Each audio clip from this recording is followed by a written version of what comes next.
A warm welcome to all the students of class 5th.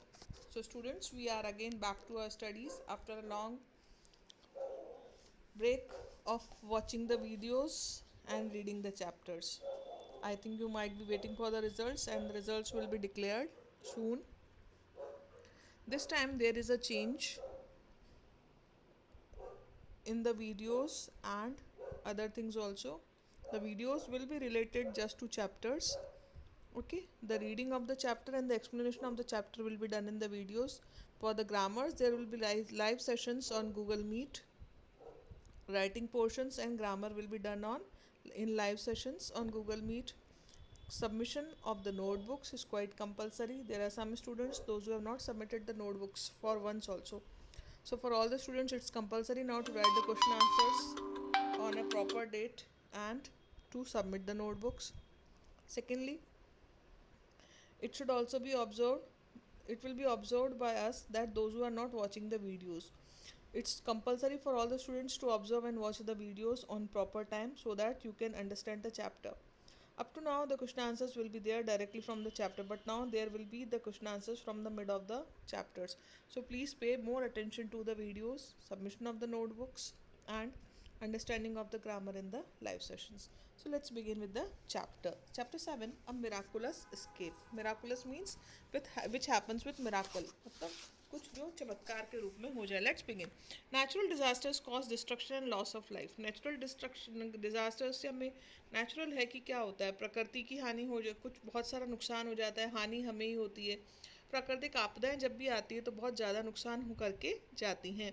कई बार मनुष्यों की ज़िंदगी भी खतरे में पड़ जाती है. Whenever our country has faced such situations, the government, the NGOs and other social organizations have sent relief to the affected areas.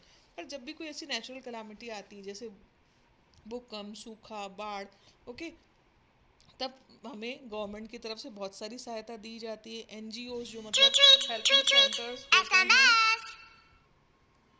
वो भी बहुत ज़्यादा हमारी मदद करते हैं. उसके अलावा जो सोशल वर्कर्स होते हैं वो भी, जो स्वयं सेवक होते हैं, जो मतलब सोशल सर्विस करते हैं, वो भी हमारी बहुत ज़्यादा मदद करते हैं. Would you offer your help if such a calamity befalls any part of our country.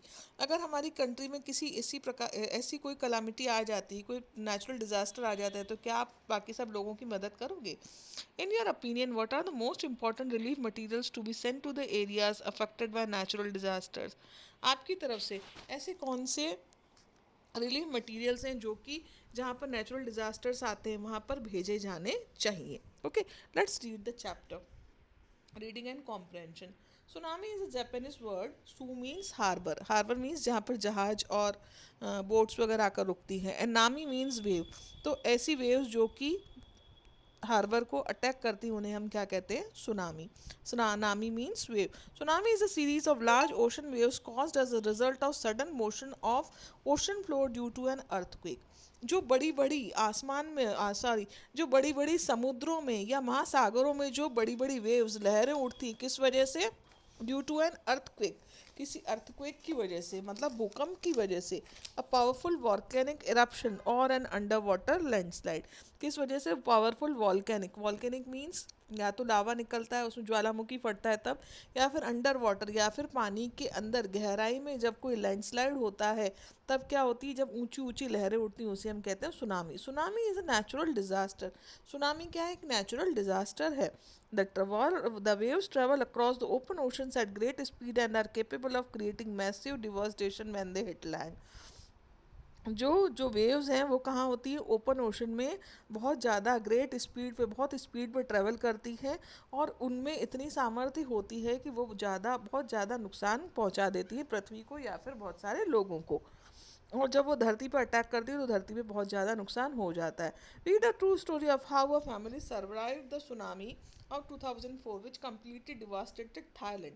जिससे कि थाईलैंड बिल्कुल ख़त्म हो चुका था. Their amazing tale of survival has been turn into Hollywood film called the impossible in 2012. 2004 में जब tsunami आई थी तब जो थाईलैंड में एक दंपत्ति कैसे बचे थे इसके प्रकोप से, उसकी ये रियल स्टोरी है. और इस स्टोरी के बेस पे एक मूवी भी बनी थी. क्या नाम था उसका? The impossible in 2012. The Alvarez family was enjoying their Christmas holidays in Thailand. जो अल्वराज फैमिली थी वो थाईलैंड में अपनी क्रिसमस हॉलीडेज इंजॉय कर रही थी। Maria smiled as she watched her husband. Maria Alvarez की वाइफ थी। ओके जब उन्होंने sorry Alvarez is the surname of the family. Maria smiled as she watched her husband. Maria बहुत खुश हुई जब उन्होंने क्या देखा, जो उनके हस्बैंड थे क्विक, और कौन वो बॉल से खेल रहे थे, किसके साथ, उनके 3 बेटों के साथ बीच के ऊपर। दे वर एंजॉइंग देमसेल्व्स, वो आपस में बहुत इंजॉय कर रहे थे। साइमन द यंगेस्ट, उनमें सबसे छोटा था साइमन, वॉज विनिंग, वो जीत रहा था, एंड इज ओल्डर ब्रदर्स, और उसके जो बड़े ब्रदर्स थे, साइमन के बड़े ब्रदर्स थे कौन कौन, Lucas and Thomas, they were टीजिंग him, और जब वो जीत रहा था तो वो दोनों उसको चिढ़ा रहे थे।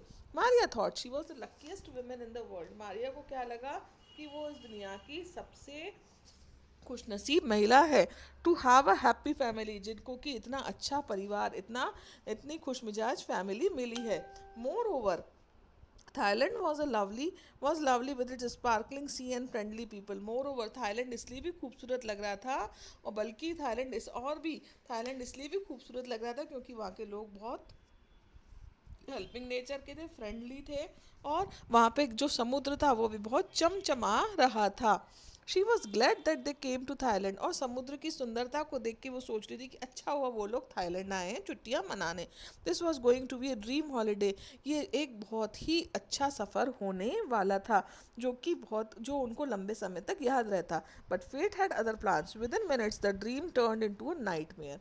पर किस्मत को कुछ और ही मंजूर था, और कुछ ही मिनटों में जो उनका सपना था वो किस में बदल गया, एक दुःस्वप्न में, एक बुरे सपने में बदल गया। All of a sudden there was a loud and horrible sound, अचानक से बहुत ही जोर जोर से और डरावनी आवाज़ें आने लगी।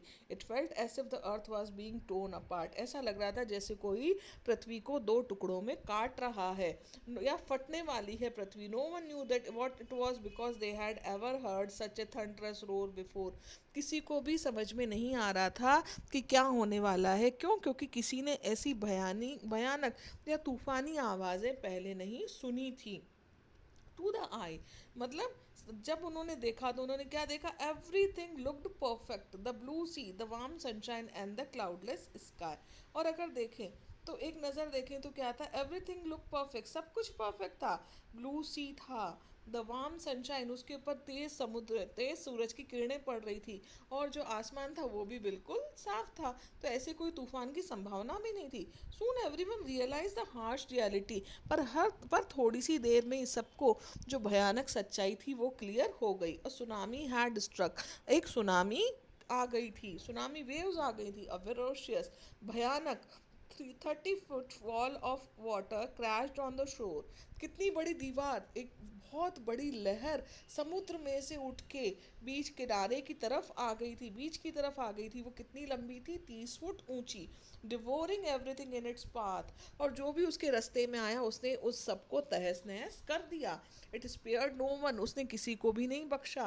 People, trees, cars, beach, houses, all were swept away, जो भी उसके रास्ते में आया, पीपल, ट्रीज मतलब पेड़, कार, बीच समुद्र का किनारा, यहाँ तक कि घर, जो भी उस लहर के बीच में आया सबको उसने तहस नहस कर दिया। Okay, so that's all for this part of the chapter. We will read the next chapter in the other part. Thank you so much for listening.